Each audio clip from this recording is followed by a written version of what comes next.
morning symposium on occasion of the opening academic year.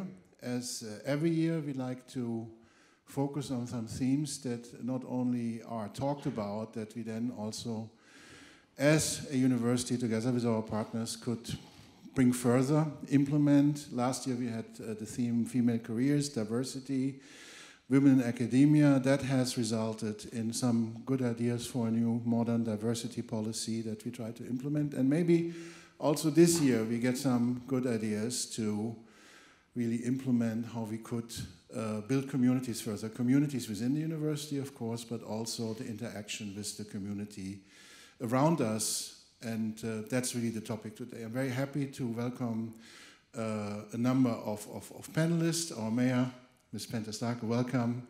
Of course, Professor Leo Penta, who is the speaker of this afternoon, which will also be involved in the program. The elderman, Mieke Damsma, for Student in the City, the chair of the University Council, Herman Kingma, all of you who came here today. We had a lot of interest in this topic. And of course, also a special welcome to the pitchers who are sitting here and in the room, because the format we have chosen this morning is not to just lecture, because we are a problem-based university, but also to listen to ideas that we then eventually could help, support, or learn from. And having said that, I think now we should enter the program, and I will hand over the microphone to our moderator, Ms. Simone van Trier. Thank you so much, Mr. Paul. Thank you. Yes, good morning, ladies and gentlemen. Thank you very much, Mr. Paul. Thank you so much for attending this morning conference. And yes, we are going to learn about no less than 12 initiatives, existing initiatives and upcoming initiatives to connect people, to connect UM students to the municipality of Maastricht, to connect UM students to the region, and to connect UM students, the Dutchies, as they are called, and the internationals among each other. And I am sure that you will know one or even maybe two or three of these initiatives, and even maybe you do participate in one or more of these initiatives. But I'm also sure that you cannot possibly know them all. And hopefully you will be surprised, and even more important, inspired about what is happening here in this beautiful city of Maastricht with the University of Maastricht. I'm your moderator for today. That means mostly timekeeping today, because 12 pitchers, and they all did a great job to present themselves, to prepare themselves for today. But I must keep them in time. I'm talking to you, dear pitchers, and to the other pitchers in the hall. Some of you have been asked to register on a kind of new voting app. Does this sound familiar to some of you? Yes? Did you do so? It's important. You did. Didn't you do it yet? Then please do it now. It doesn't take that much time. Okay. Okay, Professor Kingma? I said it. Yeah. Okay, good. It is we have a program, in fact, based in two halves. We have pitches before the coffee break, which is around 11, and then another 5 or 6 pitches after coffee, as from 11:30, and then we will end this morning with a panel discussion featuring the representatives from the municipality. They were mentioned by Martin Paul already, and of course the University Council, the University Board, and students. Now, high time, Professor Penta, that I introduce you. Please step forward. Tell me, Professor Penta, these 2 chairs are for us, because we are going to sit first row while listening to all the pitches. But to shortly and briefly introduce you, Professor Penta, what happened? I mean, a researcher, a professor, a Catholic priest, being in Berlin, founding an institute for community organizing. Mm-hmm. How come? Somewhat by accident. Oh. My background is from New York, from Brooklyn, where I worked as a community organizer, first as someone who was in a very difficult neighborhood and tried to figure out how to work in that neighborhood in some way that would bring people together to allow them to affect what was around them. Mm-hmm. And I had happened to studied in Berlin and had the opportunity to go back to Berlin after that for 2 years as a guest professor. And out of those 2 years have become almost 20. And in that time, my idea was not just to be the professor in the classic sense, but to be very practical. I consider myself to be more of a practitioner who is able to reflect also at an academic level as well.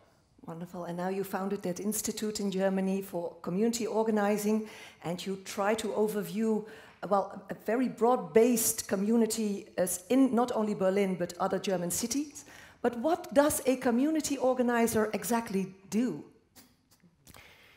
Maybe just step back one bit. Yeah. What is a community organization in the sense that I talk about community organizing and community organizations? They are basically an organization of institutions. In other words, not just of individual people, but of various kinds of civil society groups, whether they be clubs or churches or mosques or initiative groups that often do very good work alone, but realize they need to come together in order to tackle bigger and more important issues that sometimes cannot be addressed simply by one or two of those groups, or even by government or the economic sector alone, but where civil society really needs to be engaged in order to move things forward. And so what we do as the Institute and what community organizers do is really to build relationships, first of all, among these people and groups that are involved, so that they trust each other, so that their interests become clear to one another, and on the basis of those interests, they can act together powerfully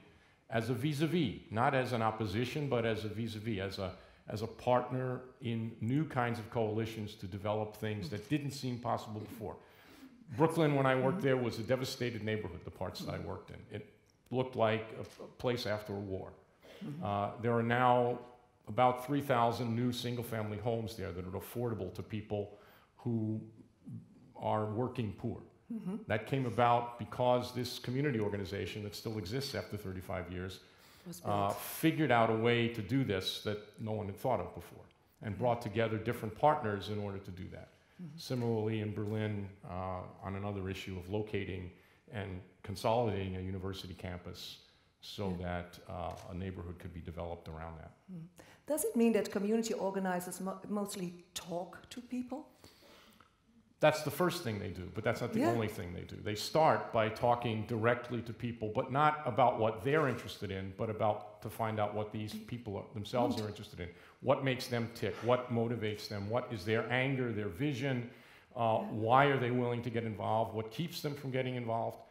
And then to work with those people together so that they act together in a coordinated fashion. So it's relationship building, then it's acting together, also then reflecting on what one has done, and then that's figuring the order. out. Yeah. And the first and foremost, it takes us about 3 years to build a community organization, to do hundreds of individual meetings with various stakeholders, actors, potential actors, groups who can be a part of that, and potential allies, whoever they may be, people who are doing things in the community, also with the local administration, with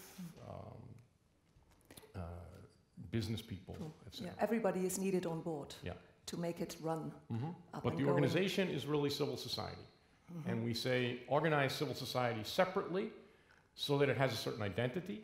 And from there, then use that as a base to be in communication with and in partnership with and negotiating with the other players, if you will, in society.